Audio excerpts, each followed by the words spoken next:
हाल ही में संपन्न लोकसभा के चुनाव में और 6 विधानसभा के उपचुनावों के पश्चात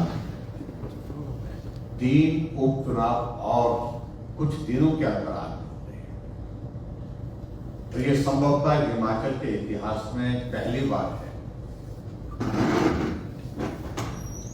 जब चुनाव के अंतराल में कुछ दिनों का ही फासला है। और इस सारी चीज के लिए हमारा यह आरोप है कि हिमाचल प्रदेश में कांग्रेस पार्टी ने जिस प्रकार से विधानसभा के अध्यक्ष के ऊपर दबाव बना करके रखा और उस दबाव के चलते जो 3 निर्दलीय विधायकों ने त्यागपत्र दिया था, जानबूझ करके उसको स्वीकार करने में देरी की और देरी करने के पश्चात हिमाचल प्रदेश के लोगों के ऊपर ये इलेक्शन कमीशन के द्वारा 3 उपचुनाव करवाने का जो बोझ, अतिरिक्त बोझ जिसको मैं कह सकता हूं, ये झेलना पड़ रहा है। जिसके लिए कोई अगर दोषी है, जो करोड़ों रुपए का खर्च इन उपचुनावों में हो रहा है, तो हिमाचल प्रदेश की सरकार है, हिमाचल प्रदेश के मुख्यमंत्री हैं। ये चुनाव लोकसभा के चुनाव के साथ और 6 उपचुनाव जो हुए उसके साथ हो सकते थे, लेकिन जानबूझ करके उनको विलंब किया गया क्योंकि राजनीतिक दृष्टि से उनको लगा कि सुविधाजनक रहेगा सरकार के लिए ये चुनाव बाद में कराया जाए, ताकि सरकार के प्रभाव में, सरकार के दबाव में इन चुनावों को हम जीत सकें। उस दृष्टि से यह प्रयास है। लेकिन मैं हिमाचल प्रदेश की जनता का हृदय से आभार व्यक्त करता हूं कि लोकसभा के चुनाव में भारतीय जनता पार्टी को 4 लोकसभा सीटों पर बड़े बहुमत के साथ जीत हासिल हुई है। 68 में से 61 सीटों पर भारतीय जनता पार्टी जीती है और कांग्रेस पार्टी जो सत्ता में है वो हारी है। और यहां तक कि हिमाचल प्रदेश के मुख्यमंत्री अपने विधानसभा क्षेत्र में हारे हैं। 10 मंत्रियों के विधानसभा क्षेत्र में भारतीय जनता पार्टी को बढ़त हासिल हुई है।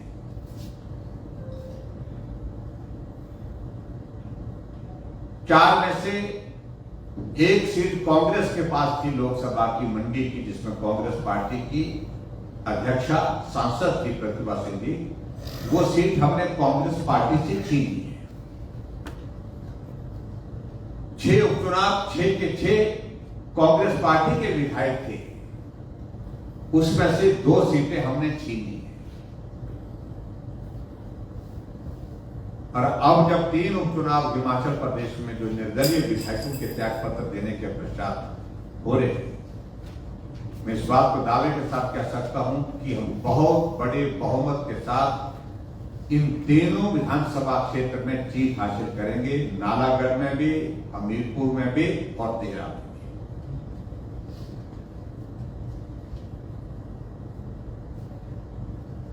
मेरे कहने का अभिप्राय यह है कि हिमाचल प्रदेश में बहुत छोटे से कार्यकाल में कांग्रेस पार्टी अपना बहुमत भी खो गई। जब राज्यसभा की सीट बहुत बड़े बहुमत होने के बावजूद वो नहीं जीत पाए, भारतीय जनता पार्टी जीती।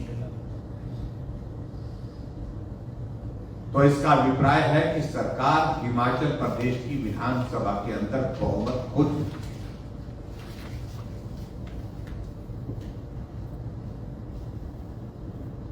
और उसी तरह से मैं कह सकता हूं इस छोटे से कार्यकाल में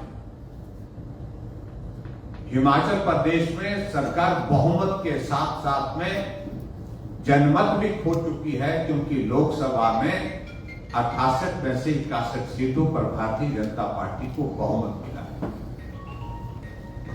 और उस पर जनमत कहते हैं, जनमत में भी खो चुकी है।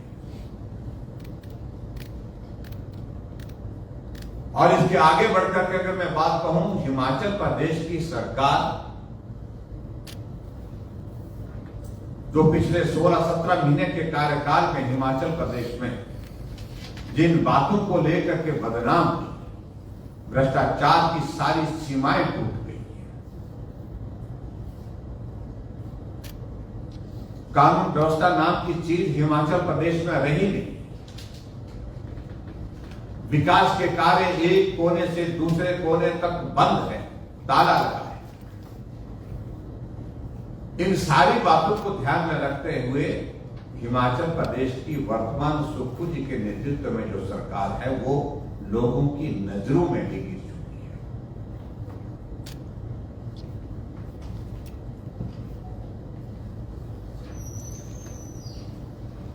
आज मैं नालागढ़ विधानसभा क्षेत्र में यहां इस उपचुनाव के दौरान हूं और मैं आप सबके बीच में इस बात का मैं जिक्र करना चाहूंगा कि इंडस्ट्रियल सेक्टर अगर हिमाचल प्रदेश में अगर कहीं है तो नालागढ़ रोटी वाला, नालागढ़ बद्दी रोटी वाला नहीं है।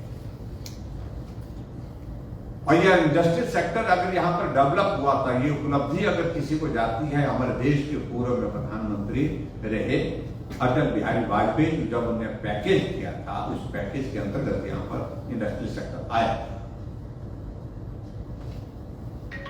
लेकिन पिछले 16 महीने 17 महीने से हिमाचल प्रदेश में एक ऐसी स्थिति बनी गई है कि इंडस्ट्री हिमाचल प्रदेश को छोड़ करके जाती है।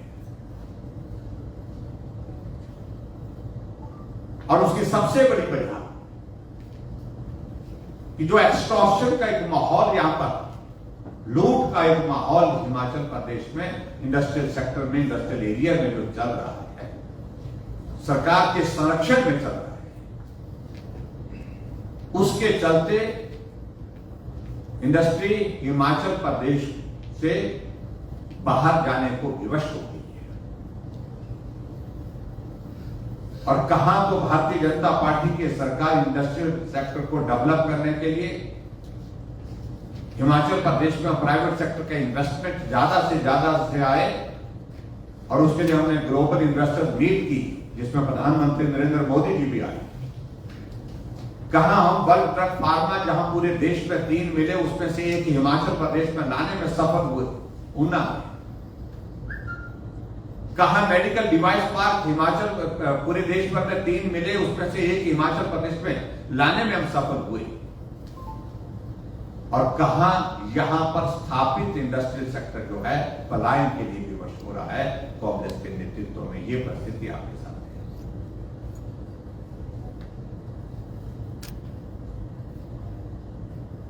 पिछले अरसे से हम देख रहे हैं हिमाचल प्रदेश में कांग्रेस की पार्टी की सरकार का कोई लेना देना नहीं है हिमाचल के विकास के साथ, हिमाचल के विकास के विषयों को लेकर के। एक योजना जिसको मैं कह सकता हूं कि पूरे हिमाचल प्रदेश में 1.5 साल से ज्यादा के कार्यकाल में अभी तक जमीन पर नहीं उतर पाई है। पूरी सरकार की ताकत लगी है सरकार बचाने के लिए, कुर्सी बचाने के लिए। मुख्यमंत्री पूरा रात दिन इसी चिंता में है कि कुर्सी सलामत कैसे रहे। और उसी दृष्टि से पूरा हिमाचल प्रदेश विकास की दृष्टि से कई वर्ष पीछे चला गया है।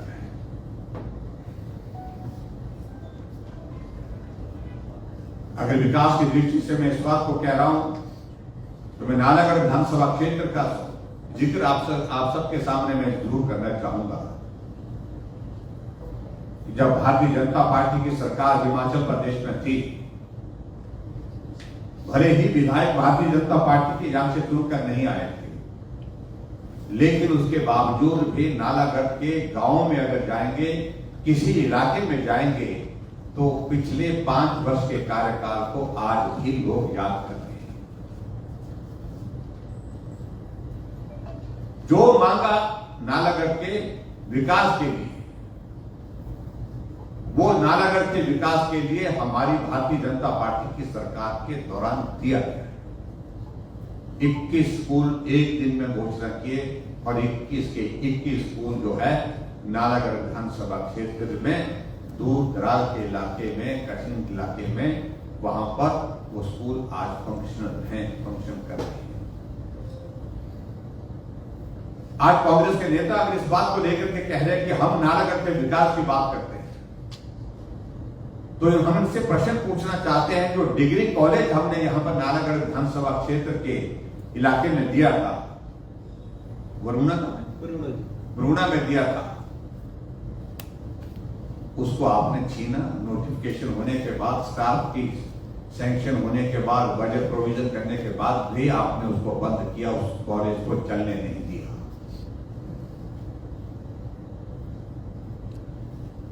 बीडीओ का ऑफिस मैंने दूर दराज के इलाके में जहां मैं कल गया था, रामशहर में, वहां पर दिया था। वहां के इलाके के लोगों की मांग थी, वर्षों से मांग थी, लेकिन सुखो जी की सरकार बनने के बाद उसको बंद कर दिया गया। दो पीएससी हमने दी थी, जोगो में दी थी, शायद दूसरी जगह दी थी, पंजारा में दी थी। दोनों की दोनों पीएससी बंद कर दी। डॉक्टर वहां पर पोस्टेड थे, बीडीओ का ऑफिस में पोस्टेड था, लेकिन उसके बावजूद बंद कर दिया। नालागढ़ का हॉस्पिटल हमने 200 बेड का किया, क्योंकि इंडस्ट्रियल एरिया भी है, यहां पर पॉपुलेशन भी बहुत ज्यादा है, बहुत सारे लोग यहां पर इंडस्ट्रियल सेक्टर में काम करने के लिए दूसरे प्रदेशों से भी यहां पर आते हैं। 200 बेड का हॉस्पिटल, उसको भी डिनोटिफाई कर दिया गया। और आज वो जब चुनाव आया तब कह रहे हैं कि हम नालागढ़ का विकास करेंगे। इसलिए मैं आप सबके बीच में इतना जरूर कहना चाहता हूं कि कांग्रेस पार्टी मेहरबानी करके नालागढ़ क्षेत्र के विकास की बातें तो छोड़ दें, लेकिन अगर आपको सही मायने में नालागढ़ की चिंता होती तो चले हुए संस्थान, खुले हुए संस्थान जो अपनी सेवाएं दे रहे थे, उनको बंद करने का औचित्य कम से कम आज लोगों को समझाइए कि किस कारण से बंद किया। और यहां तक जहां हमारे कैंडिडेट की बात कह रहा हूं मैं, के ठाकुर जी भारतीय जनता पार्टी के हमारे प्रत्याशी हैं, ईमानदार हैं, अपनी छवि के लिए सहजता सरलता के लिए जाने जाते हैं। और दूसरी तरफ से कांग्रेस पार्टी के कैंडिडेट के संदर्भ में मुझे सिर्फ इतना कहना है कि हर तरह के आरोप उनके ऊपर हैं।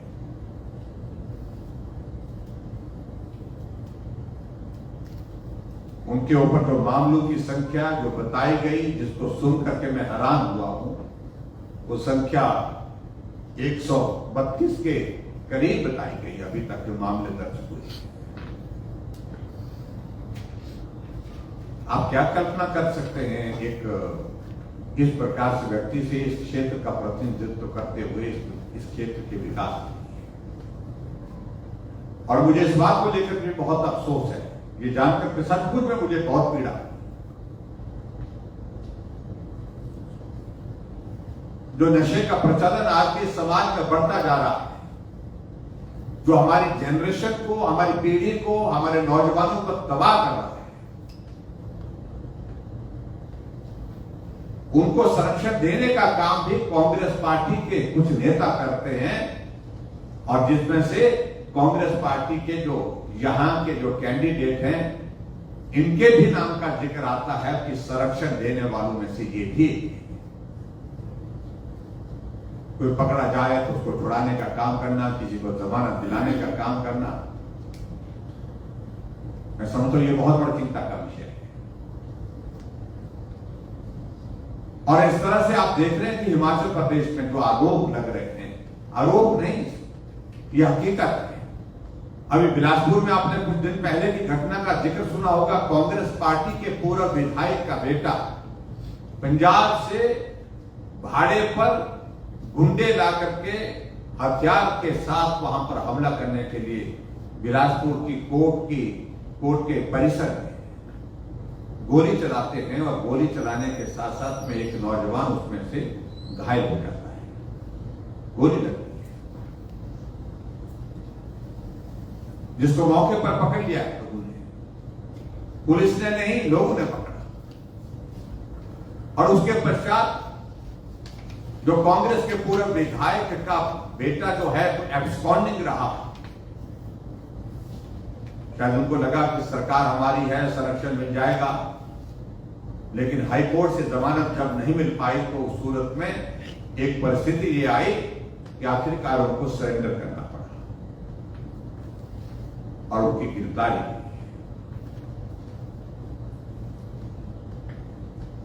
लेकिन उसके बावजूद भी ऐसे लोगों को संरक्षण सरकार की ओर से मिलता है।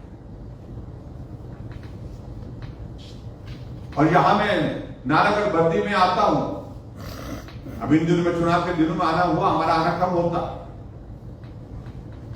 तो यहां तो सब चीजें जिस तरह से होती हैं तय होती हैं।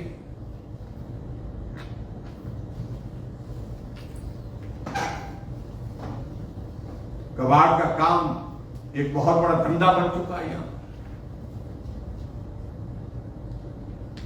और वो किसको दिया जाएगा, ये राजनीतिक नेता यहां के तय करते हैं, सत्ता में जो है आज कांग्रेस पार्टी की।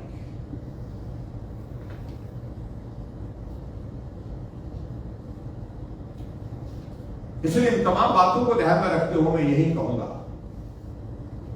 कि पूरे हिमाचल प्रदेश में कांग्रेस पार्टी की जमीन उखड़ चुकी है। टेक्निकल ग्राउंड्स पर वो सत्ता में जरूर है, लेकिन नैतिक अधिकार सत्ता में रहने का खो चुकी है। और अभी जो हाल ही में जो जनादेश आया है उसको उनको स्वीकार करना चाहिए, और स्वीकार करने के साथ साथ में मुझे पूरा भरोसा है ये 3 उपचुनाव जो हो रहे हैं, जिसमें नालागढ़, देहरा और हमीरपुर के, इन तीनों सीटों पर भारतीय जनता पार्टी के हमारे प्रत्याशी जीत हासिल करेंगे। और जीत हासिल करने के बाद निश्चित रूप से हिमाचल प्रदेश में कांग्रेस पार्टी फिर संकट में होगी। हमारी वजह से नहीं, अपनी वजह से। बहुत सारे विधायक कांग्रेस पार्टी के, कांग्रेस के नेतृत्व से नाराज हैं। अभी चुनाव तक उनको कहा गया है कि आप शांत रहिए, चुनाव के बाद पार्टी हाईकमान उनके नेतृत्व पर फैसला करेगी, और स्वाभाविक रूप से जब फैसला करने की बात आएगी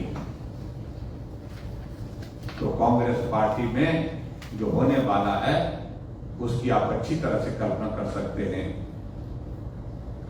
मैं यही कहूंगा कि जीत भाजपा की इन तीनों सीटों पर होगी, जिसमें नालागढ़ से हमारे ठाकुर जी बहुत बड़े बहुमत के साथ जीतेंगे।